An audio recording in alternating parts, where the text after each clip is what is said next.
No, can you see me and hear me? I can, yeah, yeah. Wonderful. Thank you Um, so much for doing this. I know this was a make-a-wish type of thing for you, so I appreciate oh it. no. Best part is Okay, I'm not dying. That's a good part. that's very funny. Um, Sorry, I'm just trying to center up this camera. I'm Please not do quite sure whether so. that's. Is it on Yeah. top of a bunch of pillows or no? No, it's not. I have not built a pillow for it. No, I should No? have, but I did not. It's But it is one of your strengths lately, I've noticed, and I've heard. That's a yeah, I know it's a little odd. It's a that's little good to odd. I'm a know. grown man building pillow forts all over the world in hotel rooms. W- Um, For an important reason, so it's all justified. Let me just check with oh, okay. We've been rolling this whole time. All ah, right. look at Yay! that. Now the whole world knows about my pillow fort obsession.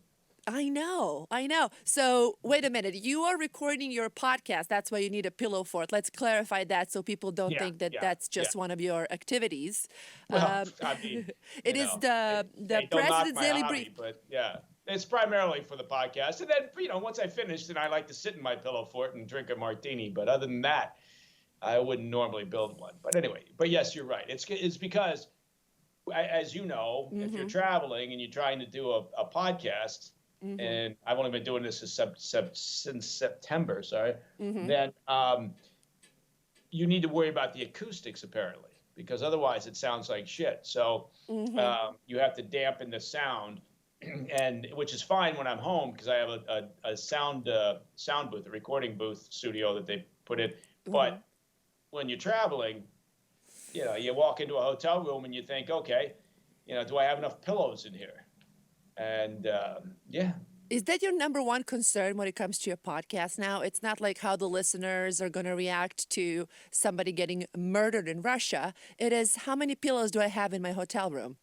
well, it's really the number one concern when I go into a hotel room, as Correct. opposed to the podcast. The podcast is, that's a different animal. But when I walk into a hotel room now, before I used to look and say, is there enough light? Do I have Mm-hmm. a good view from the windows? Um, how comfy is everything? Mm-hmm. Is there a bar? Now I look and I count the number of pillows. So my life has changed a little bit. Yeah. A little bit. And you said you like to sometimes sit in your fort and have a martini. I'd like to imagine you being in that suit while you're doing that, because that would be a full James Bond moment for me, at least. Oh yeah, I only wear suits. I sleep in my suits. And no, I don't. I don't. I'm traveling right now, so I'm working. I can't even So ask you where you're at. Is that can you disclose your locations, Mr. CIA, or no? you look out the window. Um, it looks like London. It looks like London. Interesting. Yeah. Oh, um, so I never actually properly introduced you because Bobby thrusted us into this Yes, we're already conversation, running. which was so much fun.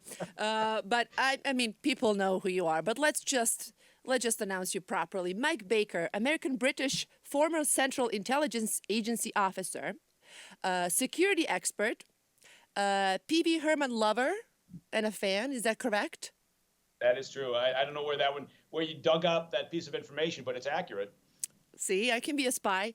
And frequent guest at Jumbo's Clown Room. Is No, not that a so much. fact? Not so much. I think what happened was I might have been on record as saying Jumbo's was one of the finest clubs in Correct. America for years and years and years. It's got quite a history, but not a frequent guest. That would paint me in the wrong light, I That think. is my bad. You just made an observation that it used to be the good place. My apologies. I'm taking that one back. We don't want to share any misinformation over here. No, no, Uh, this is not a disinformation campaign. it's not how we operate here. Um, how does one retire from CIA? How does that go? And you are fully like retired and gone, or do you ever stay I as look a I look retired. Yeah. No, you know what? It's just the way it works. I was. Oh, there goes the. Huh, something shaking out there. Some oops? some shenanigans afoot on the streets of London. Um, yeah. So I when I left, Mm-hmm. the outfit couldn't have been nicer. They couldn't have been more accommodating, right? Mm-hmm. And so I said, it's probably time. I didn't retire. I left after a long time, but Mm-hmm. I wasn't old enough to retire. And so they were very good to me. They said, here's what you should do. Here's what you need to do. Here's how we can help you. So they were very, very good about it. I have absolutely no complaints about my time with the organization. It was a terrific ride. Wonderful people, continue to be wonderful people. Yeah, it's but you do, as opposed to like the films and TV shows and I books, know. you actually can leave, right? People always say, they never leave. Once they're in there, they're always here. And that's bullshit. And so you can leave. I'm so glad we clarified that, because people definitely believe that once you're in, you're never out, and there's like certain process you have to go through, and you always have to be mindful of the information that you know. But it's Well, that's true. You always have to be mindful of information. Mm-hmm. And you sign an agreement at the beginning that says you're going to keep your yap shut. Yeah. You're not going to talk about things and disclose important information, and that you should take that one to your grave, right? Yeah. No matter how the grave shows up. Yeah, so that part is absolutely true. You shouldn't ever talk out of turn, because you've agreed not to. You've signed a piece of paper that says, I will not open my pie hole and disclose secrets, and that's your obligation. So, but aside from that, yeah, it's possible to say, okay, I think I need to move on for whatever reason that person might have. I mean, Kardashians' nannies have NDAs. They can probably make you like lose everything you have. I mean, let alone CIA. So I kind of want to read those contracts. Oh yeah, Jeez. right. I mean, Woof. now an NDA in the commercial world, in the private sector, I'm not sure. A lot of times those things are considered not enforceable, really, at the end of the day. But yeah, I didn't want to disappear down the Kardashian NDA rabbit hole. I kind of don't want to either. So, when you were starting at the CIA, like, what was the general sentiment towards it in United States, and how does it shift and change over the years, and does it shift drastically? I think it has, in a way. I think, yeah, I'm not sure why, but people. Look, the agency and the FBI in particular, those two organizations have taken a real kick in the ass over the past 5 years or so. Everybody, people standing around going, they're just political organizations. They need to be torn down. Real banana republic stuff. Tear down the intel organization. Tear down the federal law enforcement organization, right? You can argue that there have been people at the top of those organizations that have been too political. That's fine. But this idea that you burn the house down and rebuild, that's real banana republic stuff. That's fourth world. Every time I've been overseas for most of my life, and and every time, I've been in some bizarre countries where you get a change in government, either, by vote or by violent means, and the first thing they would do is toss out everybody in the intel community, toss out everybody in the most important law enforcement organizations, and then put their friends in.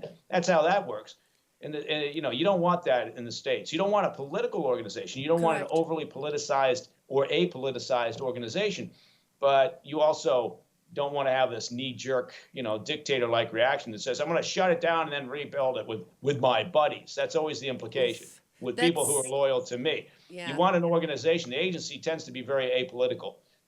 Despite what some folks who are on the outside think, right? And it's always somebody typing in their mom's basement who apparently is an expert on, how the agency operates. So I would argue against it, again, with the caveat that you don't want a political operation. You do not want a politicized agency or an FBI or any organization like that. And with the exception of occasionally when like somebody gets appointed or there's a director or whatever, and they are apparently enamored by the politics of it all, or by the closeness to the power, or whatever it may be, by their own political agenda, that's a bad thing. You don't want that. But that's not a concern of mine. Not an emotional, like, start from scratch. This all is horrible. That's like such an emotional reaction to everything. Well, yeah, it's tossing the baby out with the bathwater, as we used to say. Yeah. I don't know if they say that anymore. But not anymore. I am actually, I don't know if I ever told you, I'm from Montenegro, which is from the Balkan area. And now, when you Sure. were saying that you were visiting different countries and they have different weird policies and, how they take care of stuff, how do we rate as Balkans in the CIA eyes? We always wanted to know. If Yeah. any scoop that you can give, of course. Yeah. Look, the Balkans, they're fantastic places. Like, I'm old enough to have been, around during the Balkan troubles, and that was a real problem. People don't realize how shitty that situation was. But it was odd, right? In the sense that it wasn't that long ago, right? The Balkan Wars, and it was not that long ago, but it was compared to today. When you look around and you think, okay, oh my God, it's got this Islamic Jihad, or you got some of the troubles that we've got right now. At that time, we didn't think that way because it was very bad, but it was very contained in a sense, right? It was a regional conflict that, as awful as it was, you didn't look at it and go, the world's on fire, right? You just looked and go, this is a bad conflict, right? But yeah, I mean, I remember. I'm old enough to remember friends of mine who were there when it was Yugoslavia. Correct. Right? Broke up. Oh my And God. Do you remember so Tito? it was a bad time. Yeah. Do you remember Tito? Like, there always has been like rumor that he was on somebody's payroll in United States. I don't know if it was just always like one of those tinfoil Well, I hat remember type he of and I things. would sit in the pillow fort together drinking, and we'd laugh about that because, of course, he wasn't on the payroll. But Was there any anyway, pillow fight involved? Because I would pay money to watch that. oh yeah. Me and Tito, yeah. We sometimes it was a Drinking tickle fight. Tito's. It was uncomfortable to watch. But no, look, he was a strong man. And when people tend to cite certain conflicts, right? They always kind of go back to Tito. Well, Tito held Yugoslavia together. I mean, he kept it together despite the sort of the internal differences and conflicts that existed, during his time. It's a strong man. He holds it together. So, all right, that's fine. I don't know where that takes us.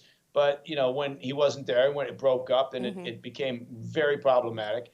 Yeah. It's always those big And figures in history that, like, he's too big, he's too powerful, we are suspicious of him. He works for someone. Like, it's always like that when somebody big comes up, or when they get like murdered, like JFK. Like, it's always like, oh, who was it? What happened? yeah. It's always those big questions for big figures, Well, powerful people love figures. conspiracies, right? They That's do. why that's I'm why they first. stick around for so Yeah. long. It's because people love them, right? And people also don't want to imagine that things sometimes are as simple as they seem, right? And with Kennedy had such an impact on the world, the assassination, that nobody wanted to think it was one guy, right, with a rifle sitting up in the book depository, shooting at Kennedy. They had to imagine it's got to be something bigger.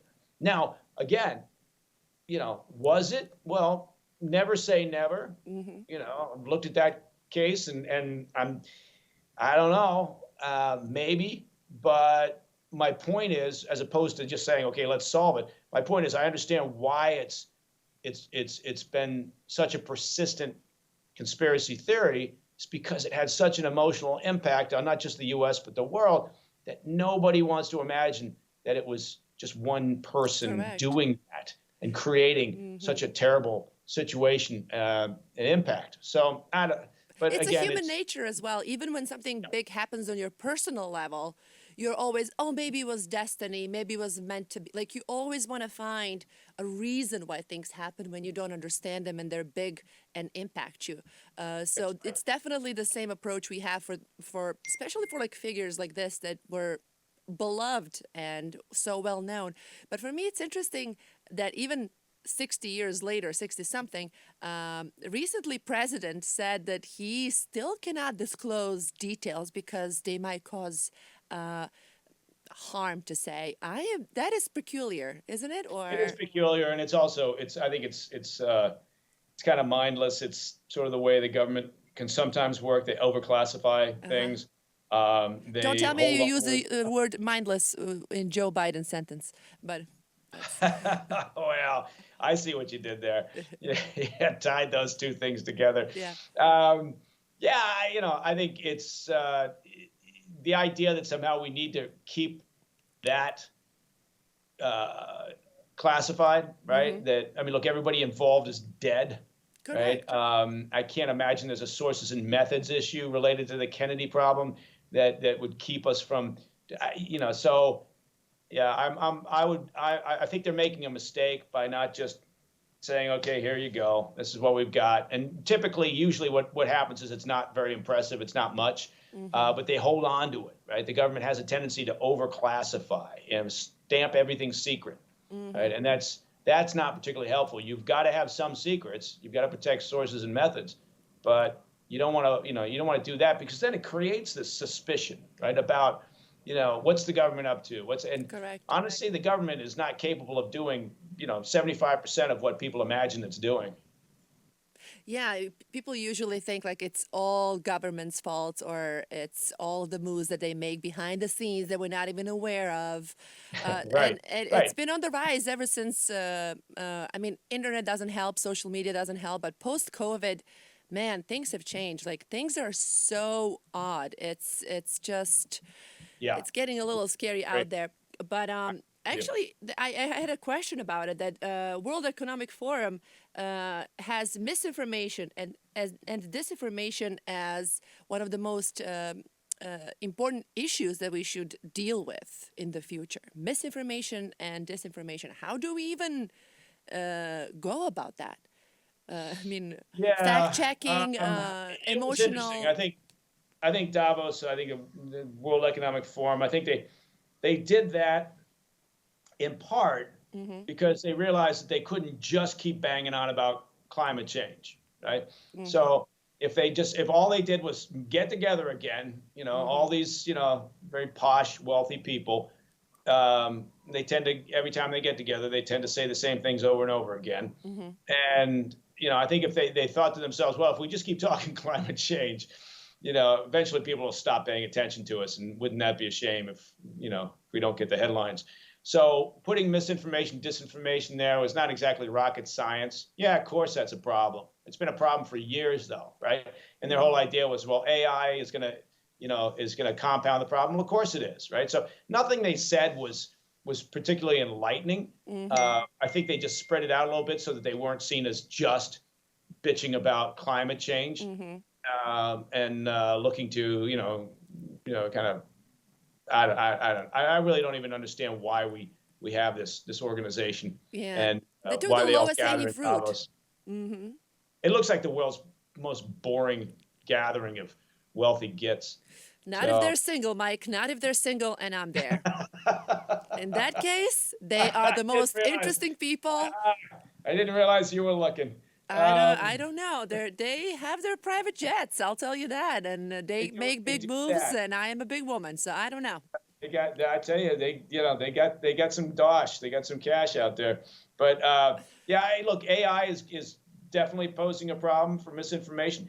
The biggest part of the issue is, again, because misinformation, disinformation has been around a long time, right? And it's always facilitated by whatever the technology is, right? In the old days, it was, you'd hire a network of journalists to push out stories when you wanted to change the mindset of people, right? And then it became, okay, now we can, it's easier because we have the internet. Now it's going to be even easier because we have AI. So my point is, that's always been there. The real problem is that people can't be bothered to look past what they're reading or hearing, right? So most people are just happy, not happy, but they don't have the time to say to themselves, I wonder if that's bullshit or not. Maybe I should investigate. Maybe I should look at something else. Maybe I should read something else. Maybe I should try to figure this out before I just spread this piece of news or I believe what my friend told me or whatever it is. And that's really where the problem lies. If the audience is gullible, it doesn't really matter what the technology is. They're going to buy it anyway, right? But the AI does speed it along, and it does make it easier, right? It makes it more difficult for those who are inquisitive and who are curious and who do want to investigate. It makes it more difficult for them. Correct. So I'm not dismissing it as a problem. I'm just bitching. Yeah. That's great. I mean, audience is gullible. Why You not? bet. Let's bitch. Yeah. I mean, everybody sucks. Uh, they're gullible. But like you said, audience is gullible, but I feel like audience is just oversaturated with information. You're right. We don't have the time to fact check everything. Like, I'm trying to pay my bills and stay skinny, Mike Baker. It's like I cannot analyze Damn it. every. God damn it. Well, I can't. yeah, I mean, it is true. Yeah, you got a life to lead, right? You Yeah. got stuff to do. You got bills to pay. You got, there's a lot going on. Mm-hmm. Uh, I guess my point is, it doesn't take that much time Mm-hmm. to look beyond the headline or look beyond that one tweet or look beyond Mm-hmm. that one clip that you watch, and at least say to yourself, maybe I shouldn't believe what right off the bat. Maybe I should think about this a little bit more. Maybe I Mm-hmm. should investigate. Maybe I should check the credibility of the source, right? Correct. And just do that. And if people did that Mm-hmm. consistently, Mm-hmm. it would be a lot tougher, right? Mm-hmm. For particularly for state-sponsored entities, or for the Chinese government, or for the Russians in particular, to achieve their objectives. Correct. And I have caught myself, we all live in an echo chamber in a sense, right?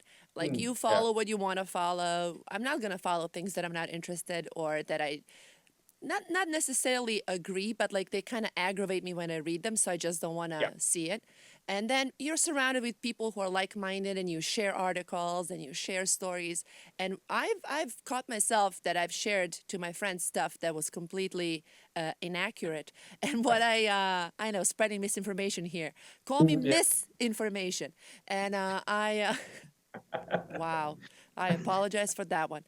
And I've noticed that if you go into the comments, which is such an easy step to do, and we all love to read comments because that's where Yes. all the tea is. I have caught myself a couple of times like seeing a headline.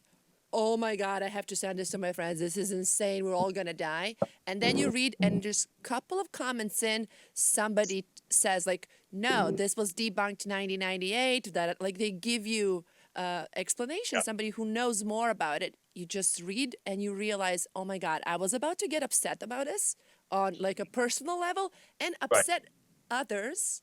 And kind of, it's like this effect of everybody just being getting all emotional about something that's not even true. Yeah. Well, that's kind of what happens is someone reads that and go, I can't believe this shit. And then they immediately just forward it on, right? To like 5 of their friends saying, can you believe this crap? And they'll forward it on to their friends. And that's, look, I mean, there's a process to this when you're talking about changing hearts and minds, or when you're talking about influencing a narrative, right? If you're talking about the Russian, intel apparatus, they've got very specific ideas and plans and objectives when they come up with a propaganda campaign or a covert action campaign, whatever you want to call it, and they say, okay, here's what we want to do. We want to drive this particular narrative. Okay, how are we going to do that, right? So they map it out, right? And they know what groups, what demographics, how to target, what age groups to go after. And they kind of use our own natural, weaknesses too, right? I mean, there was this whole effort to drive the idea that the U.S. is a racist country, right? And, I thought we'd kind of moved on beyond that, but apparently we haven't. But part of that was the Russians, the Chinese, others were taking advantage. They knew that was a hot button topic.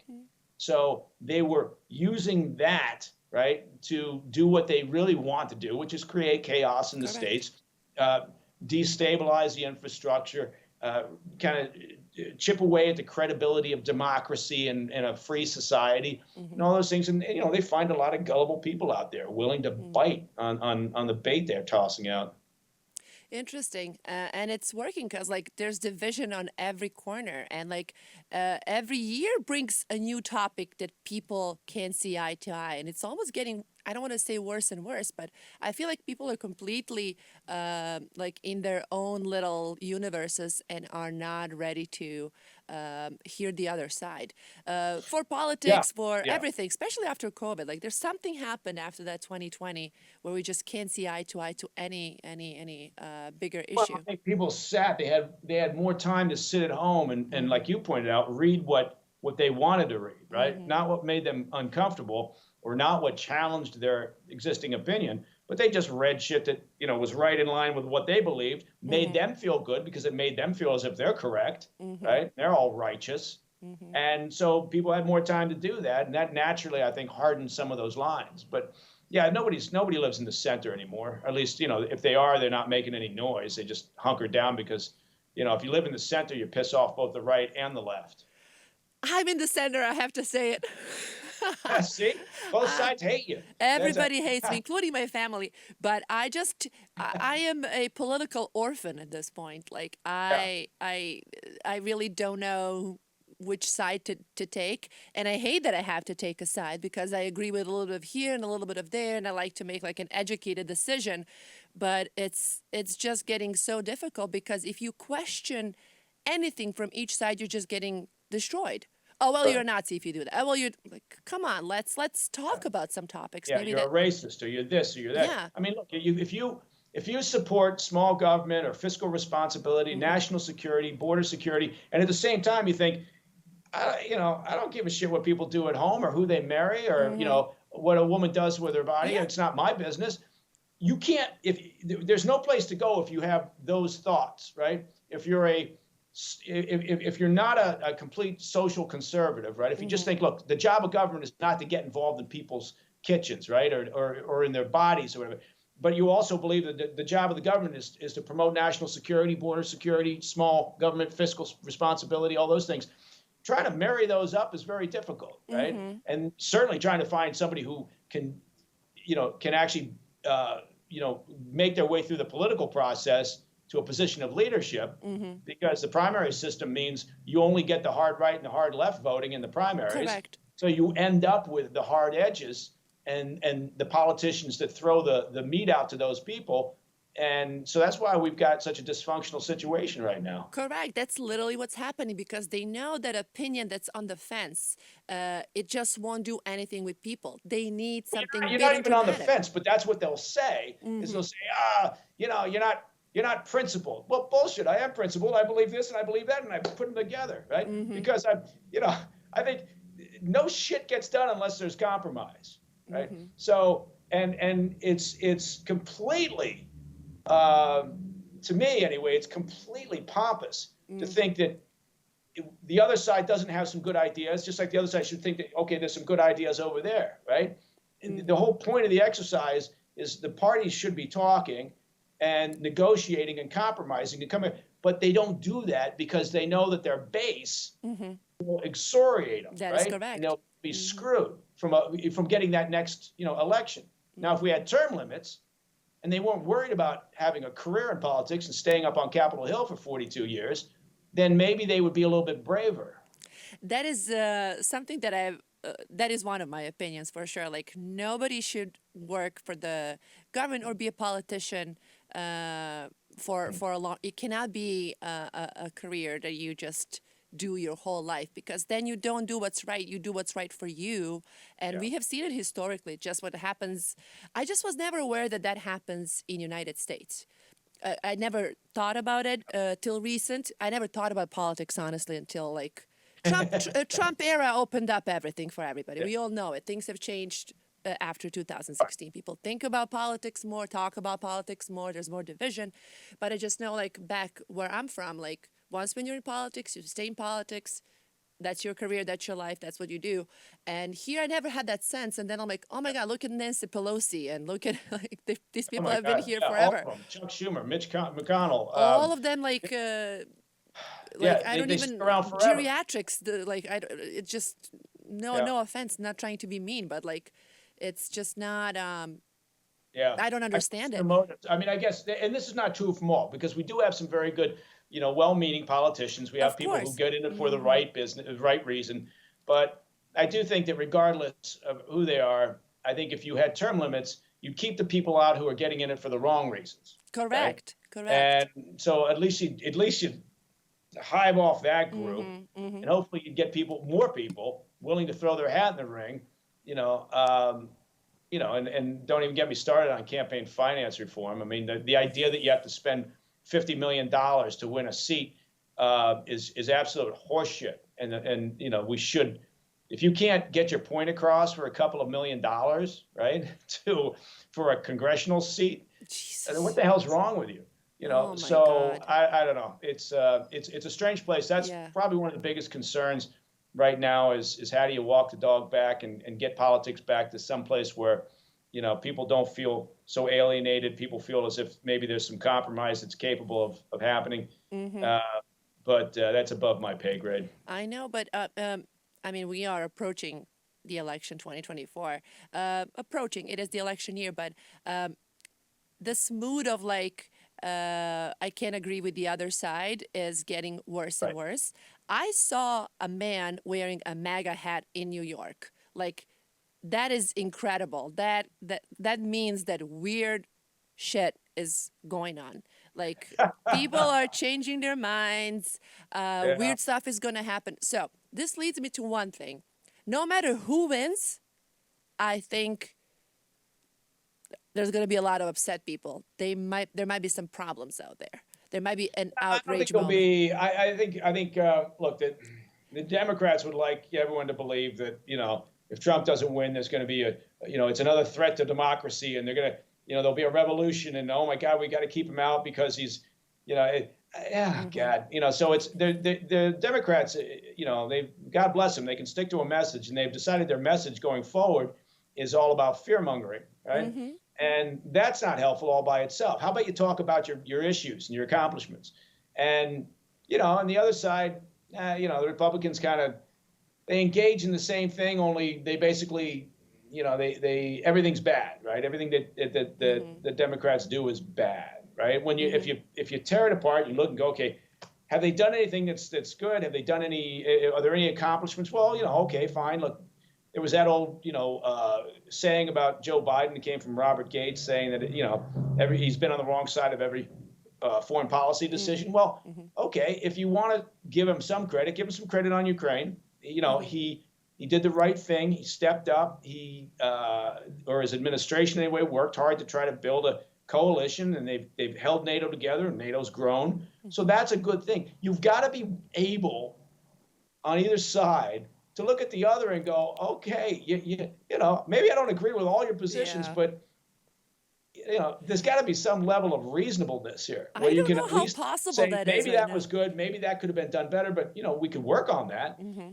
But that's not. What I'm talking through rose-colored glasses. That shit's not going to happen. It's just going to get. I have a feeling it's going to get hardened. But I don't think we're not heading towards a revolution, regardless of who wins. It's a pretty resilient country. Most people just want to get on with their business, put food on the table, take care of their kids. And there's a lot of Americans that doesn't give a shit about politics. So sometimes if you spend too much time talking about it, you can imagine that the whole country is. And there's a lot of people that are just like, God, I just want to get on with my life. I know, but there's also I'm noticing a lot of upset people that I haven't noticed before, because I think that we have just been through so much. You have COVID, you have one war, you have another war, inflation, prices. People are just upset and worried, and when you are in that state, it's gonna be tough. Like, if their wishes don't come true as who the president is, I see some very, if not, like, I'm not saying revolution, but I'm seeing some big reactions, if anything, on an individual level, because there is this collective, I'm fed up with everything type of thing. Like, I need change. We're losing money. We're broke. Like even if you go to silly TikTok, I've never seen more videos of my rent used to be $1,200. Now it's 2,000. Like, it's just this overall. Oh, no, I think you're right. There is a general dissatisfaction. I think the Democrats can't figure that out. The Democrats keep saying things like, well, but the economy's improving, and yet people don't feel it. Well, people don't feel it in part because prices aren't coming down. Prices almost never come down, really, in a sense, right? If you're selling commodities and you can get people used to a certain new level, you gotta, what's your upside to dropping that, right? And so, look, the market will dictate where those prices settle. And so I think, there people are dissatisfied, and I think that there is a concern, certainly. I mean, probably one of the bigger concerns is people's loss of faith in the election system, right? Correct. But that's a self-inflicted wound too, right? If we had, if you simply said, you show up to vote, you present an ID, right? Just show that you're a citizen, which means you have the right to vote, then I can vote, right? And do it, on the voting day. People can do that, right? It's not, and we've always had mail-in ballots, but for very small parameters, right? These are the reasons why you have mail-in ballots. And I think the problem that we've fallen into is the Democrats, again, hey, God bless them. They can spot a winning strategy, right? And they can stick to a message. And so this idea that somehow you're disenfranchising people because you won't allow them 2 months to mail in their ballot, or you can't, collect ballots, or you don't want to have to show an ID. Good God, right? I mean, how condescending is that to all the people out there? Like, oh, I'm sorry, you're probably not able to get an ID. So, I'm sorry, I find that I actually find that more offensive than anything. It's like, what are you saying that I'm not able to do it? There wasn't somebody did like a little like a man on the street and just asked people like, and everybody was like, why are you even asking me that? I have an ID. I know how to get it. There's a DMV. Like, it is a little condescending, and it's doing the opposite. It's supposed to like make you feel better and help you, but it's actually painting you as incompetent an dumbass. Yeah, like, it's saying you're too stupid to get yourself an ID or to use your ID or to get to the polling place. Yeah. And and of course, again, you make exceptions, right? But those are exceptions. They're not the general rule. Correct. And so by doing this, by spreading this out like this, all they've done is fan the flames of like, it's rigged, or there's a problem with the election, right? When you can't get a result, within, the same day, right? I mean, we used to be able to do that. It wasn't that difficult, right? You could call the election by the end of the night, right? Dragging it on, right? We just seem that we've gotten stupider when it comes to running these elections, and all that does again is create distrust, a lack of credibility, and that is a very dangerous thing. Just like losing faith in government institutions is a dangerous thing, right? But it's where we are. It's just look at that. It's where we are. It's easy for me to say. I hide my pillow for it. It's all gonna go to shit. What you gonna do? Let's have a martini. Like, there is a big portion of people who are in that mood as well. Like this sort of like, whatever happens, happens. And I don't know how to kind of, should we nudge them and like shake them up and say like, hey, you gotta kind of care what happens. I don't. It's also a dangerous position to be in. Yeah, I mean, I think you want to. Yeah, you'd like an educated, curious, inquisitive, proactive population, but that's not really oftentimes the reality, because again, people are just busy. They're trying to make a living.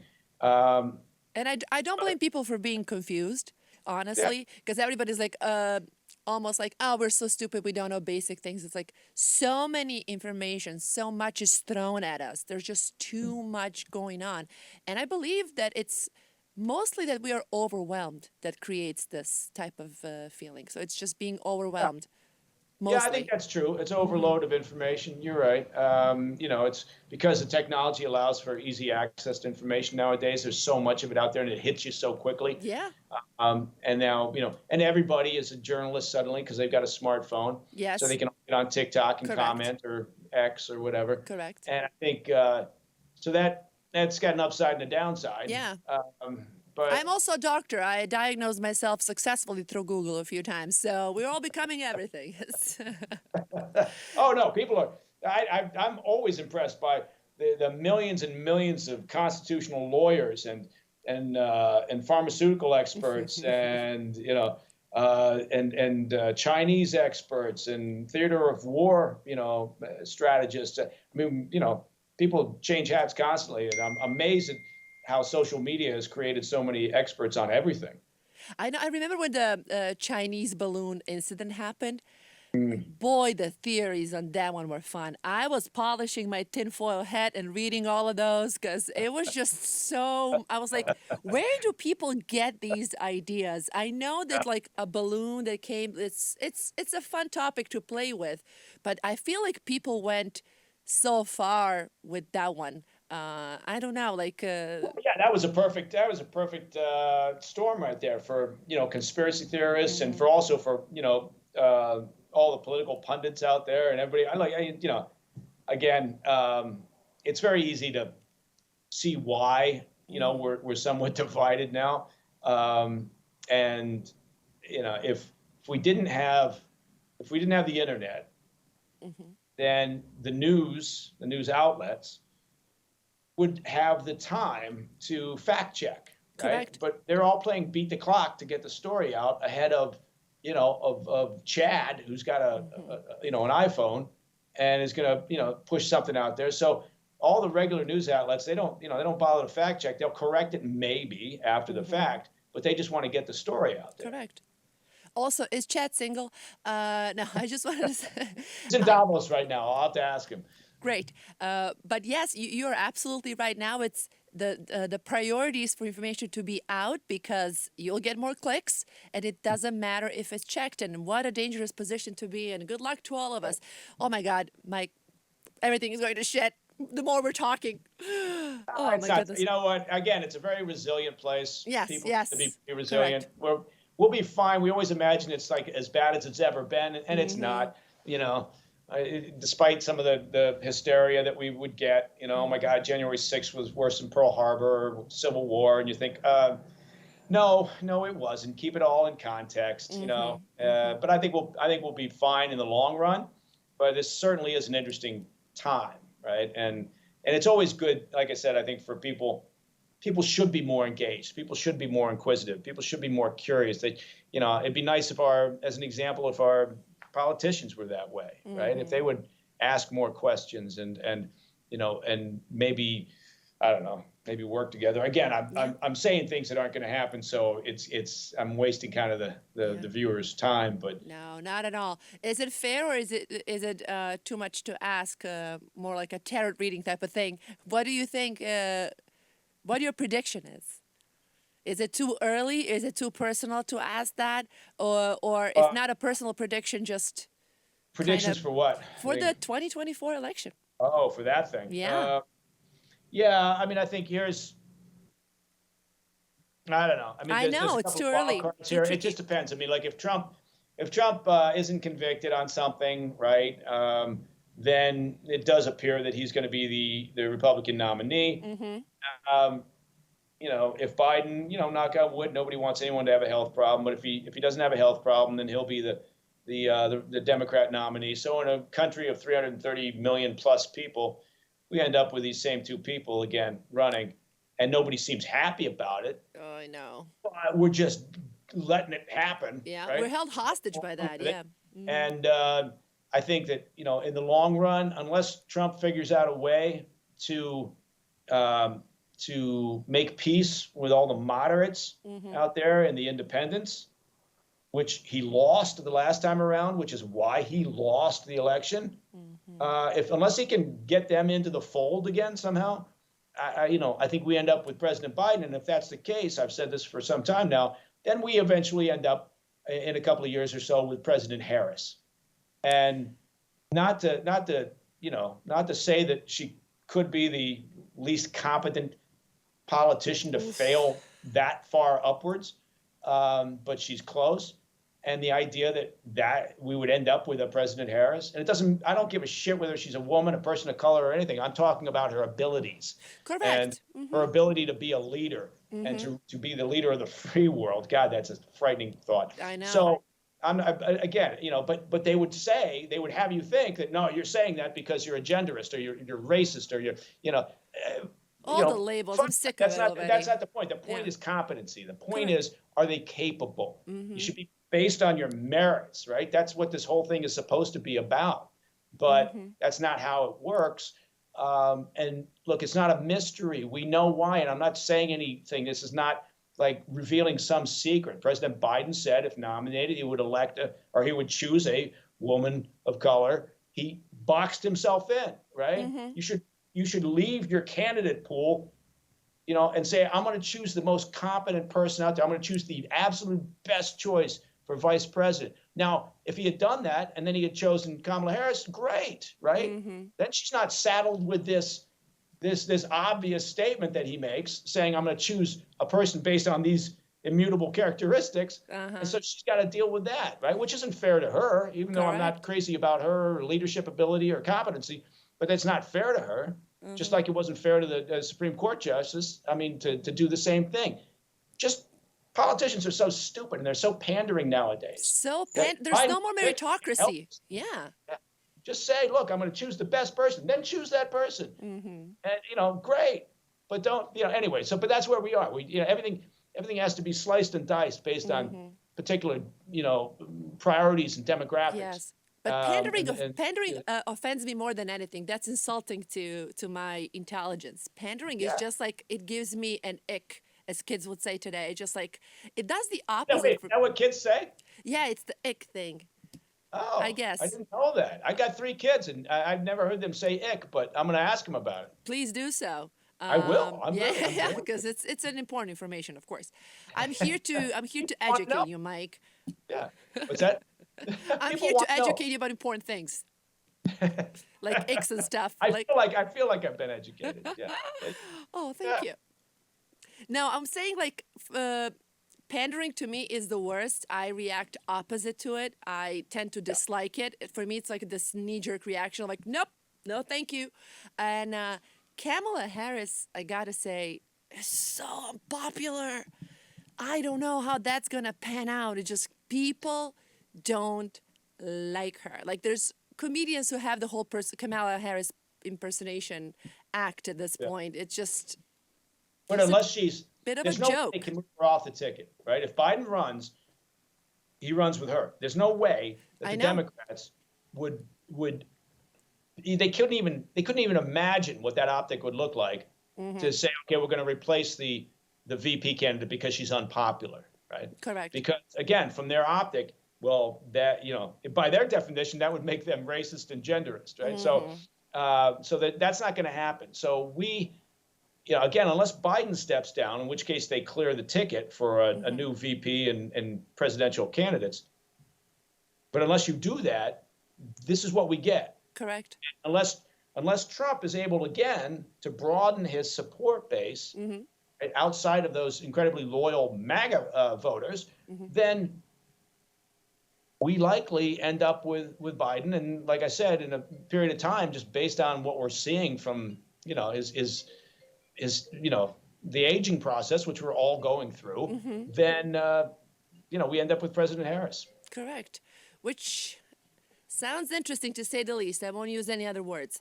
But I mean, if they win again, I hope she has another phone call. We did it, Joe. We did it. Remember that phone call? Look at us. We did it. We need another phone call like that. Crisis with the border. Everybody's talking about it, and brings up another topic, which is human trafficking. How seriously do we have to take a look into this? Well, I mean, law enforcement, is always dealing with it in one sense or another, and to one degree or another. It's just a bigger problem now, right? The more porous the border is, the easier it becomes for those involved in human trafficking, right? I mean, that's not a statement of rocket science. That's pretty obvious. Common sense, yeah. And so the more people coming across, the more people are being trafficked, the more money the cartels are making, the more encouraged they are to encourage more people coming across because they make more money. It's, so it's one of those, circles. It's not a virtuous circle, but it's certainly a circle. So, yeah, I think this is one of those self-inflicted wounds. We shouldn't even be, discussing this.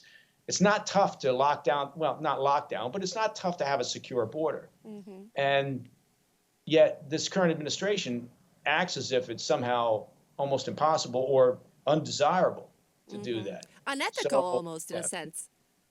The Yeah, presenting you can have a secure border and you can have a fair immigration policy. Right? correct. So you could do both of those things at the same time. You could say, okay, we are going to take steps to secure the border, and everybody get your asses back on Capitol Hill. We're going to discuss in a serious way for once the immigration situation here. We're going to create a better policy. You could do both of those things. I mean, I'm not saying this group could. I know. But, you know, Eventually. yeah, we've got some good politicians, but, you know, a lot of them, you know, we're not sending our best and brightest all the time. Let's have a little faith, I guess. And Pentagon reports and predicts two problems, two issues coming our way, which is new versions of COVID, new lockdowns, new diseases coming our way. And the second one, which I found, this one is kind of expected. Everybody was talking about it forever. But the second one was very interesting, which is brain chip warfare. And this came out at the same time when Elon Musk installed the first chip to a human brain.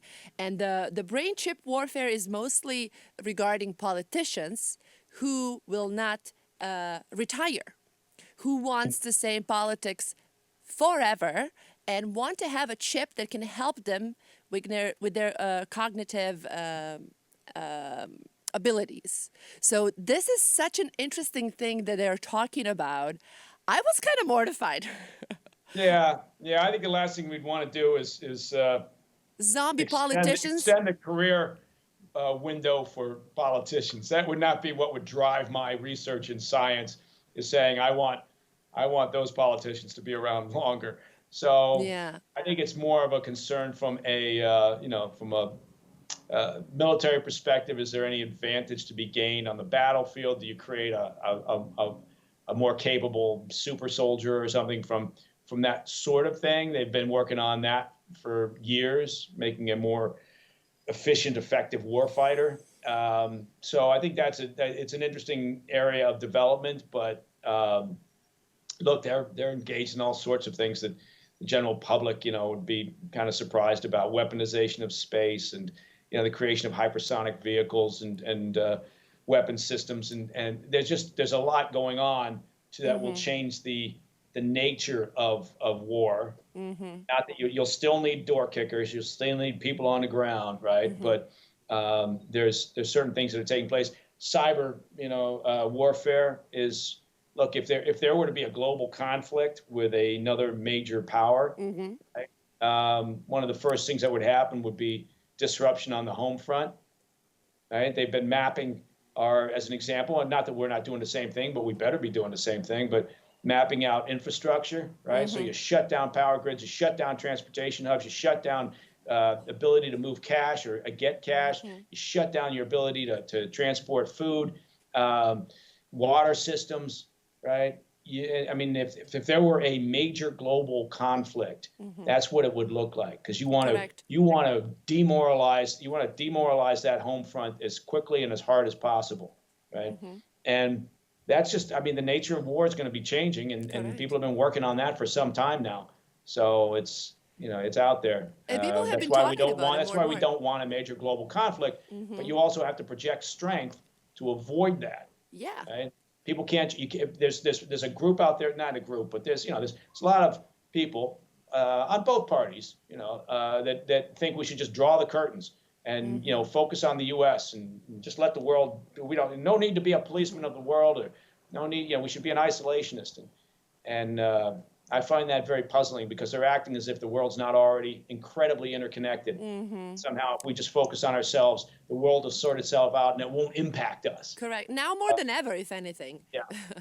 And what made me believe that something weird might happen, and let me close with this, people are always talking like some big dystopian future is coming. And I'm always like, whatever. They've been saying that forever. Every decade has a new event that's coming.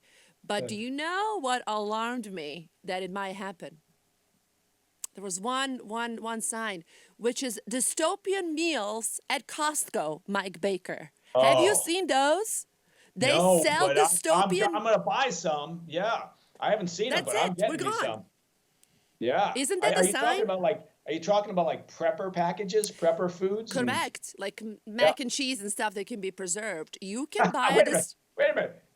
What do you don't need special mac. You get yourself a box of Kraft macaroni and cheese. That'll stay on your shelf for 20 years. Yes, but if you package it as a Dystopia special Uh, meal, then you'll pay double for it. yes, Come on. that's a very good point. Yeah, no, you're right. That's that whole world. Although here's the thing. It is kind of freaky though. Like I It's a see little, people it's a are little losing it. freaky, but everybody should be prepared for a minor crisis. It doesn't have to. We're not talking about the end of the world stuff, or the zombies aren't coming over the wall. But I always do say to people, look, just be aware that the power could go out for a couple of weeks, just from a natural crisis, right? So make sure, if you can, if you're able, at your home, you've got a couple weeks maybe worth of some food. You got some fresh water, some batteries for flashlights. Just do the basic. And that doesn't make you a prepper. That just makes it says, look, I've been, I used to live in Connecticut, and then power went out there every couple of weeks, basically, it seemed. Sometimes for days and days and days. So it could just be some natural disaster, a hurricane, whatever. Just think about, what would I do if? What would I do if I couldn't get to the pharmacy? Do I have sufficient medicines on hand? Little things like that. Right? Prepared, not paranoid. Let's put it like some space in between those two. You don't want to be paranoid, but you also want to be a little bit smart, right? You don't want to be caught unawares.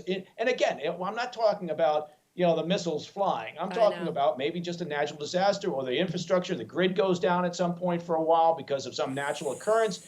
Whatever it might be, just think about, okay, well, do I have a little bit of preparedness available to me? And what would that look like? If a grid goes down and there's no power in New York, we are all dead in 3 days. I just want everybody to know. We're gone. Every rule that we have, every social etiquette rule, it's out of the window. No, it wasn't that. You know what? I'll tell you what, the last time there was a major power outage in New York, I was living, I forget where I was living, but I flew into New York. As I was taking the taxi from JFK into Midtown for a meeting, all the lights started going out. All the traffic lights started going out in order. Lights started going out in the buildings. Everything was going down, and it was, it was very disconcerting for a lot of people. My cab driver freaked out because he thought it was another 9/11 or something. But I will say, and the power was out for several days at the time. People actually behaved very well, right? I was very impressed with that. And but yeah, people didn't have water in high rises. You suddenly you have no water, and people had to worry about, okay, will any stores be open if I don't have any food? And it was interesting to watch, but it was also nice that the city didn't lose its shit, right? So it actually was somewhat surprising in that regard. How many days was it though? You know what? I'll 1 or 2 days. It was in the summertime, and it was several years ago. It was a little while after 9/11. But it was they had I forget what happened, but I think it was up in there was a cascading effect on the east grid. And I think it started up north. It might have started in Canada. It might have started in Detroit. I don't remember. But it cascaded down, started shutting things down. And that was the problem. But it lasted for several days. Wow. I remember that. I know that on day 3, I am stealing. So I just want everybody to know, if you live in Queens, Astoria, lock your doors, I'm coming. Yeah, but you wouldn't want to do that where I live because, everybody's armed. So... That'd be a nice way to go. Why not? Who cares?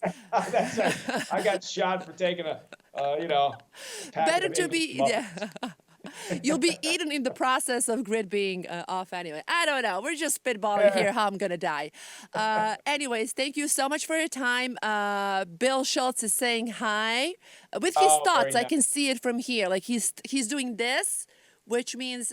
I love you, Mike Baker. I'm getting telepathically. I'm getting a message from him, and because we used to do this all the time on Red Eye. Sometimes we just do the whole show. We wouldn't even talk out loud. We would just think and assume that the viewers could catch on. It wasn't very successful, but still. But he did send you a message that involves a finger. Can you guess it?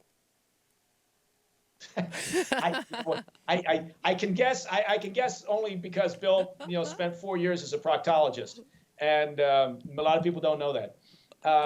But thank you, and you know what? And thank you for the fact that I'm now about to pitch my podcast, The President's Daily Brief. Don't forget. Never. We have to close with that plug. It's America's fastest growing news podcast.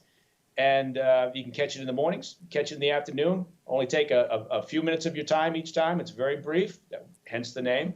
Correct. We cover the facts. a little bit of context, then you get on with your day. And it's the President's Daily Brief on Spotify or Amazon or wherever you get Anywhere those you get your podcast things. podcasts. I love it because it's brief and everybody's attention span is just getting shorter and shorter. So when I need, like quick and right information, I definitely go to your podcast. So thank you for that. Thank you for the pillow fort, and thank you for this conversation. Excellent. Thank you, Louie. I Signing appreciate off. it. Take care. Take care. Bye.